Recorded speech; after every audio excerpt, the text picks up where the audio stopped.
இன்றைக்கி நம்ம வீடியோவில் என்ன பார்க்க போகிறோன்னா கருப்பு உளுந்து வச்சு ஒரு ஸ்நாக்ஸ் செய்ய போகிறோம். அதாவது கருப்பு உளுந்து வச்சு ஒரு உளுந்து செய்ய போகிறோம். ரொம்ப ஹெல்த்தியாக எப்படி செய்யுதுன்னு இந்த வீடியோவில் பார்க்கலாம். இதுக்கு ஃபஸ்ட்டு ஒரு அலுமினியம் கடாய் வச்சுக்கோங்க. வச்சு அடுப்பு பற்ற வச்சுக்கோங்க. அதில் உளுந்தை போட்டு நல்லாவே வறுத்து எடுத்துக்கோங்க. கொஞ்சம் கேஸ் விட்டு விட்டு வாங்க, அப்போ தான் நல்லா வறுக்க முடியும். பச்சை வாசனை அப்போ தான் நம்மளுக்கு உளுந்துலேருந்து போகும். நல்லா கருப்பு உளுந்து, நீங்கள் வெள்ளை உளுந்து ஆட் பண்ணதாக இருந்தால் கூட பண்ணலாம். நான் கருப்பு உளுந்து தான் எடுத்துட்டேன்.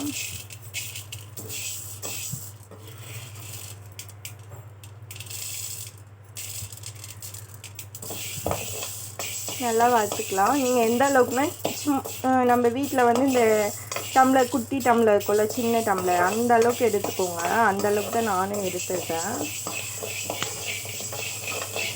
சின்ன டம்ளர் அளவுக்கு எடுத்து நல்லாவே வறுத்துக்கோங்க. அலுமினியம் கடாயில் மட்டும் தான் நல்லா வறுக்க முடியும். ஸ்டீல் கடாயில் இந்த அளவுக்கு வறுக்க முடியாது.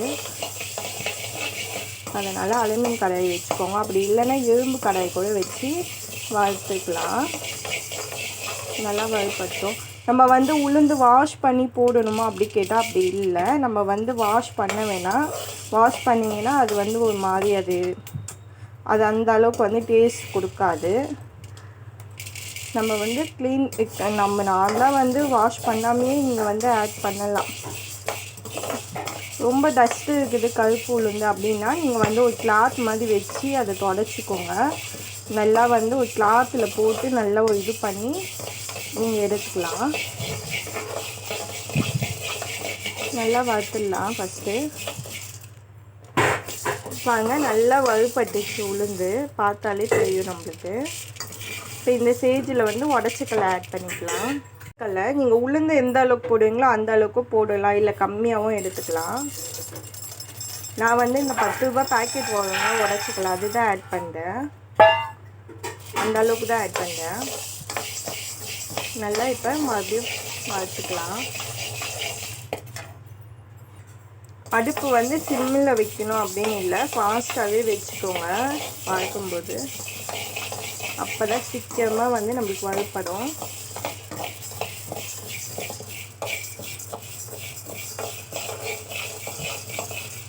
பாருங்க, நல்லா பொன்னியமாக ஆயிடுச்சு. இந்த ஸ்டேஜில் அடுப்பு ஆஃப் பண்ணிக்கலாம். இப்போ பாருங்கள், மிக்ஸி ஜாரில் மாற்றியாச்சு. இப்போ இதை நம்ம அரைச்சி எடுத்துக்கலாம். சின்ன மிக்ஸி ஜாரில் நான் சேர்த்துருக்கேன். சின்ன மிக்ஸி ஜார் மோஸ்ட்லி யூஸ் பண்ணலாம், அதில் தான் நல்லா மசியாக அரைக்க முடியும். இப்போ இது தண்ணிக்குன்னு எதுவுமே விட வேணாம், அப்படியே நார்மலாகவே அரைச்சி எடுத்துக்கலாம். இப்போ பாருங்கள், நல்லா மசிஞ்சிச்சு. இந்த அளவுக்கு இருந்தால் போதும். இப்போ இது கூட நான் வெல்லம் ஆட் பண்ண போகிறேன். இப்போ இது கூட வெல்லம் ஆட் பண்ணிக்கேன். நீங்கள் கருப்பட்டி வெல்லமும் ஆட் பண்ணலாம், நாட்டு சர்க்கரையும் ஆட் பண்ணலாம். நான் சர்க்கரை ஒயிட் சுகர் அவ்வளோவா ஆட் பண்ண வேணாம். நம்ம நாட்டு சர்க்கரை இல்லைன்னா வெல்லம், இல்லைன்னா கருப்பட்டி வெல்லம் அந்த மாதிரி ஆட் பண்ணிக்கலாம் ஸ்வீட்காக. இப்போ வெல்லம் ஆட் பண்ணியாச்சு. இப்போ இதையும் இப்போ மிக்ஸி ஜாரில் நம்ம ஒரு சுற்றி எடுத்துக்கலாம். இப்போ பாருங்கள், நம்ம மிக்ஸி ஜாரில் வெல்லமும் போட்டு ஒரு அடி அடித்து எடுத்தாச்சு. பாருங்க, டேஸ்ட் இப்போ நல்லா இருக்கும். நம்ம இதை கஞ்சி மாவாக கூட நம்ம யூஸ் பண்ணலாம். கஞ்சி கூட நம்ம இதில் காய்ச்சி நீங்கள் யூஸ் பண்ணிக்கலாம். நம்ம வீட்டில் ஒரு டப்பாவில் அந்த மாதிரி கூட நம்ம ஸ்டோர் பண்ணி வச்சு கஞ்சியாக கூட இதை யூஸ் பண்ணிக்கலாம். நம்ம இன்றைக்கி இதில் உருண்டை செய்ய போகிறோம். இப்போ பாருங்கள், நெய் எடுத்துக்கலாம். நெய் எடுத்து நெய் உருக்கிக்கலாம் கொஞ்சமாக.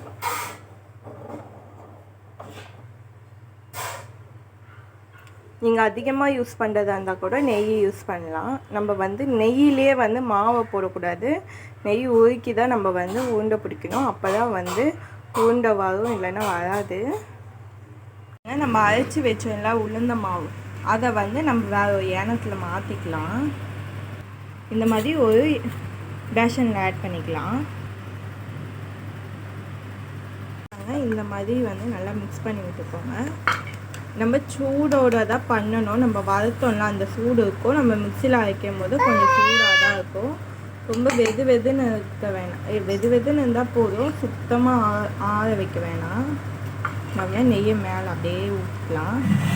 இப்போ உருண்டையை பிடிச்சி எடுத்துக்கலாம்.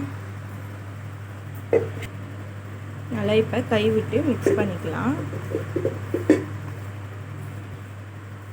நல்லா மிக்ஸ் பண்ணிக்கலாம். நம்ம நெய் அப்படி இல்லைன்னா டால்டா கூட ஆட் பண்ணிக்கலாம். நல்லா இப்போ உருண்டை பிடிச்சிக்கலாம். பாருங்க நல்லா வந்துச்சு. ஆனால் நம்மளுக்கு உடையா மாதிரி தான் இருக்கும். இது நெய் கொஞ்சம் அதிகமாக ஆட் பண்ணிக்கோங்க. அப்போ வந்து உருண்டை வந்து கெட்டியாக வரும். நெய் நல்லா உருக்கி நிறையவே ஆட் பண்ணிக்கோங்க. நான் கம்மியாக ஆட் பண்ணிட்டேன், அதனால் கொஞ்சம் கஷ்டமாக இருந்துச்சு. நம்ம லட்டு பிடிக்க மெத்தடு தான் இது. ரொம்ப டைட்டாக பிடிக்கணும். ஆனால் டேஸ்ட் வந்து வேறு லெவல். உண்மையிலே சொல்கிறேன், லட்டை விட டேஸ்ட் வந்து இது வேறு லெவல். உண்மையிலே நல்லா இருக்குது டேஸ்ட். ரொம்ப டேஸ்ட்டாக ரொம்ப ஹெல்த்தியான ஒரு ஸ்நாக்ஸ் இன்றைக்கி செஞ்சாச்சு. உளுந்து, உடச்சக்கல்ல, நெய் இந்த 3 பொருள் மட்டும் வச்சு இந்த ஸ்நாக்ஸ் வந்து ரொம்ப ஈஸியாக செஞ்சிட்டோம். உளுந்த உருண்டை. ஆனால் இது வந்து லட்டு மாதிரி நம்ம வந்து டைட்டாக பிடிக்கணும், அப்போ தான் நிற்கும். இன்னொன்று இதுக்கு வந்து நம்ம பிடிக்கும்போது பார்த்திங்கன்னா நெய் மட்டும் ஆட் பண்ணால் போதும். அதுவும் நெய் சூடு பண்ணி தான் ஆட் பண்ணணும். இந்த வீடியோ உங்களுக்கு பிடிச்சிருந்தால் லைக் பண்ணுங்கள், ஷேர் பண்ணுங்கள், சப்ஸ்கிரைப் பண்ணுங்கள், மறக்காமல் பெல் பட்டன் கிளிக் பண்ணுங்கள். தேங்க்யூ. இது வந்து கஞ்சா செஞ்சு சாப்பிட்றதை விட இந்த மாதிரி உருண்டையாக பிடிச்சி சாப்பிடுங்க. உண்மையிலே டேஸ்ட்டு சூப்பராக இருக்குது. வேறு லெவல் டேஸ்ட்டு வந்து உண்மையிலே நல்லா இருக்குது. பசங்களுமே விரும்பி சாப்பிடுவாங்க. தேங்க்யூ.